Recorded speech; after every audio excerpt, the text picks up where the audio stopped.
यहां पर आपको एक हेलीकॉप्टर उड़ता हुआ दिख रहा है, उसके साथ दो और एक हवाई जहाज उड़ता दिख रहा है, दो हेलीकॉप्टर उड़ते दिख रहे हैं। उनको मैं ऐसे दिखाऊं तो आप ऐसे समझिए, ये तो जो बड़ा सा जहाज दिख रहा है आपको, ये रिफ्यूलिंग के लिए है, यानी इसमें तेल भरा हुआ है।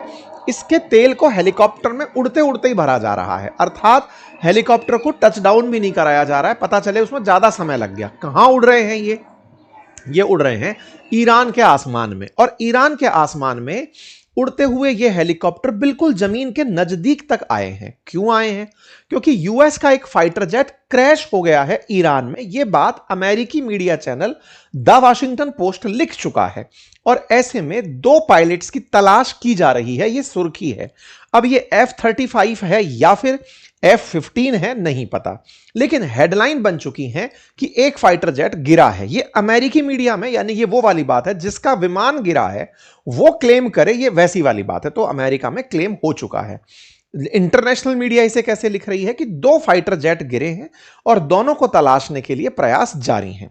ईरान पायलट को हिरासत में लेने से अब तक इनकार कर रहा है, लेकिन वो इन्हें हिरासत में लेना चाहता है। इसके लिए इनाम घोषित कर चुका है कि अब तक हमारे पास पायलट कब्जे में नहीं आया है, लेकिन हम पायलट को पकड़ना चाहते हैं। जहां पर यह फाइटर जेट गिरा है वो ट्राइबल एरिया है। उस एरिया में जहां पर यह पायलट गिरा होगा उसकी तलाश के सर्च ऑपरेशन अमेरिका द्वारा किए जा रहे हैं। लेकिन ईरानियन फोर्सेस ने उस फाइटर जेट को कैसे निशाना बनाया उसके वीडियो जारी किए हैं। फाइटर जेट के टूटने के बाद जो परखच्चे उड़े उसकी तस्वीरें दी गई हैं। एक वीडियो सोशल मीडिया पर बहुत वायरल हो रहा है, लेकिन हम इसे कंफर्म नहीं करते। यह वीडियो कुछ इस प्रकार का है कि फाइटर जेट अमेरिकी फाइटर जेट है और ईरान की मिसाइल है जो उसे ट्रैक करते हुए उसको हिट करने के लिए दौड़ रही है। यह मिसाइल इतना तेजी से इसे निशाना बनाती है। इस पूरी कहानी को समझने के लिए यह पर्याप्त है कि यह मिसाइल ईरानियंस ने जो चलाई, फाइटर जेट्स कई बार अपने आप को निशाना बनने से बचने के लिए कुछ इस तरह की फ्लेयर्स चलाते हैं, जिससे कि यह हीट डिटेक्ट करने वाली मिसाइल इधर उधर उड़ते हुए इस हवाई जहाज को छोड़ दे और दूसरी जगह जाकर अटक जाए। लेकिन इस मिसाइल ने, जो ईरान ने खुद विकसित की है तकनीक, इसने अमेरिकी फाइटर जेट को मार गिराया और उसी से उड़ता उड़ता हुआ और गिरता हुआ एक अमेरिकी पायलट दिखाई दिया। यह बहुत ज्यादा इस समय पर चल रहा वीडियो है। हम इसकी सत्यता पुष्ट नहीं करते। क्यों नहीं करते? क्योंकि एआई के जमाने में ऐसी चीजें बनाया जाना संभव है। यह बनाने में हम, जब तक ईरान या अमेरिका इसे खुद ना ले आए।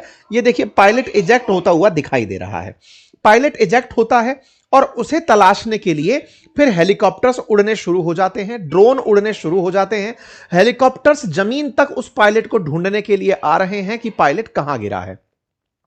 ऐसे ड्रोन्स उड़ रहे हैं ईरान के चारों तरफ, जो कि उस पायलट की तलाश में है ताकि उसे निकाला जा सके। फाइटर जेट्स के बचाव राहत कार्य चल रहे हैं। कुल मिलाकर के ईरान ने इस युद्ध में एक बड़ी जीत हासिल जो की है। यह बड़ी जीत किस तरह से है? साइकोलॉजिकल वारफेयर में, क्योंकि अमेरिका यह मानता है कि वो युद्ध जो हवाई जहाज से लड़ता है, F-35, F-15, वो अनबीटेबल है, उन्हें कोई निशाना नहीं बना सकता। अगर ये F-35 हुआ तो अमेरिका के लिए यह बड़ा नुकसान होगा। दुनिया में F-35 के खरीदारों का इंटरेस्ट घटेगा। तस्वीरें बाहर आई, जिन तस्वीरों में इजेक्ट हुई सीट के परखच्चे दिखाई दिए। लोगों ने जोड़कर बताया कि यह फाइटर जेट की सीट है।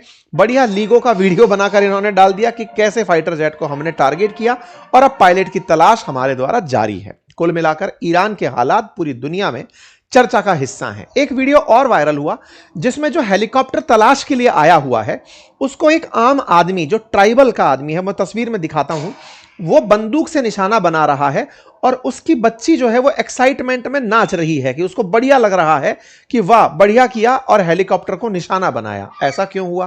क्योंकि बकायदा ईरान की सरकारी टीवी ने अनाउंस किया है कि यदि कोई अमेरिकी पायलट को पकड़कर लाएगा तो उसे बहुत बड़ा रिवार्ड दिया जाएगा। कितना बड़ा रिवार्ड दिया जाएगा भाई साहब? यह खबर बड़ी बनती है कि ईरानियंस ने न्यूज में जारी कर दिया कि पायलट पकड़ कर लाओ, इनाम पाओ। और इनाम के बारे में कहा गया 10 बिलियन टोमान, जो ईरान की करेंसी है, उतना बोले तुम लोगों को इनाम में दिया जाएगा, बस पायलट को पकड़ करके ले आओ।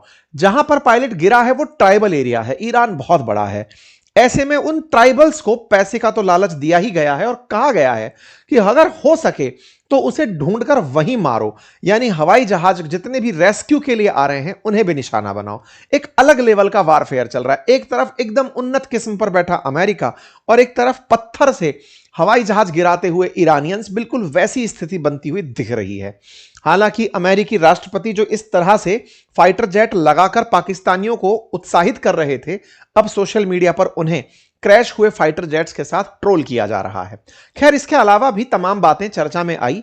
ईरान ने अपनी तरफ से अपनी उपलब्धियां गिनाई कि हमने केवल फाइटर जेट नहीं, इनका सबसे बड़ा रडार सिस्टम तोड़ा, थाड़ तोड़ा, इनके बेस फोड़े, तमाम प्रकार से हमने अमेरिका को नुकसान पहुंचाया। यह ईरान का स्टेटमेंट है जो तरह सी चीजों में दिया गया। ट्रंप क्या कर रहे हैं? ट्रंप फ्रस्ट्रेट हो रहे हैं। कैसे? पीटर हेगसेथ ने हाल ही में आर्मी के अपने टॉप ऑफिसर को पद से हटा दिया है। अमेरिका के अटॉर्नी जनरल पैम बॉन्डी को हटाए जाने के बाद अब ट्रंप सरकार के द्वारा आर्मी के चीफ जनरल रैंडी जॉर्ज को भी हटा दिया गया है। भाई साहब, पीटर हेगसेथ अमेरिका के रक्षा मंत्री हैं। रक्षा मंत्री अपनी सेना से खुश नहीं है। ऐसे में army chief general Randy George को हटाया जाना एक बड़ी सुर्खी बनता है।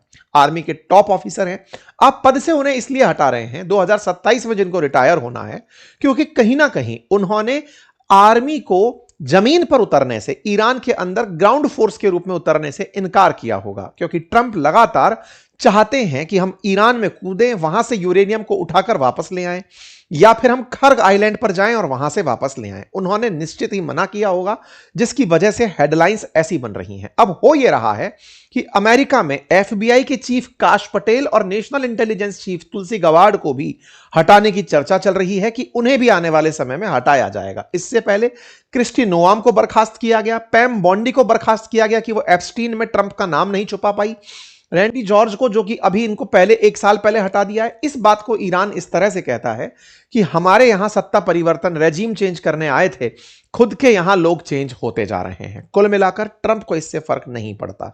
जो भी हो रहा है ये आपके लिए मनोरंजन है, ये बढ़िया आनंद में है। दुनिया पर टैरिफ लगा रहे हैं, मस्त हैं, इनका लाभ चल रहा है, दुनिया परेशान चल रही है। और इसी परेशानी से निपटने के लिए भारत समेत दुनिया के 60 से अधिक देशों ने यूके के साथ बातचीत भी की है, मीटिंग हुई है, जिसमें भारत ने मेंशन किया कि भैया हमारा नाविक मरा है इस पूरे वॉर के अंदर। ये सारी देशों को परेशान करने वाली घटनाएं हैं। अमेरिका के लिए वॉर फन हो सकता है, ईरान के लिए सर्वाइवल के लिए, लेकिन दुनिया निश्चित ही इससे परेशान हो रही है। बाकी आप लोग इसे कैसे देखते हैं जरूर कमेंट बॉक्स में बताइएगा। ट्रंप अपनी तरफ से केवल यही कह रहे हैं कि मुझे थोड़ा और समय मिले तो मैं हॉर्मुज खोल दूं। इस पर ईरान का कहना है कि हमें समय मिल रहा है, आपने हमारा पुल तोड़ा है, हम 8 पुल तोड़ेंगे। उसमें से इनके द्वारा शेख जबर अल अहमद अल शहाब सी ब्रिज कुवैत का तोड़ना तय किया गया है, शेख जायद ब्रिज, अल मक्का ब्रिज और शेख खलीफा ब्रिज यूएई के अंदर तोड़ना तय किया गया है। किंग फाहद कॉजवे लिंक सऊदी अरब के अंदर जो बहरीन को जोड़ता है उसको तोड़ना तय किया गया है। किंग हुसैन ब्रिज, दामिया ब्रिज, तमाम ब्रिज इन्होंने लिस्ट बनाकर दे दिए हैं कि आप लोगों ने हमारा नुकसान किया, अब हम 8 ब्रिज को पश्चिम एशिया के अंदर जो आपके संरक्षण में रहने वाले देश हैं वहां तोड़ेंगे, आप उनका हिसाब वहां करते रहिएगा। तो सीए साहब चल रहा है ईंट का जवाब पत्थर से। बाकी आप लोग इसे कैसे देखते हैं जरूर कमेंट बॉक्स में बताइए। इस सारे साथियों, जहां आप मुझे सुन रहे हैं उसके नीचे एक सब्सक्राइब का बटन दिया हुआ है, जिसे दबाने में कोई खर्च नहीं आता, आपका समय लगता है 2 सेकंड का, लेकिन आपकी ये 2 सेकंड की कीमत हमारे लिए हौसला बनती है। अगर आप इस छोटे से काम को करते हुए आगे बढ़े तो ये हमारे लिए बहुत ही सकारात्मक रहेगा, हमारे हौसले को बढ़ाएगा, हम आप तक और अच्छा काम लेकर पहुंचेंगे, ये और सुनिश्चित करेगा।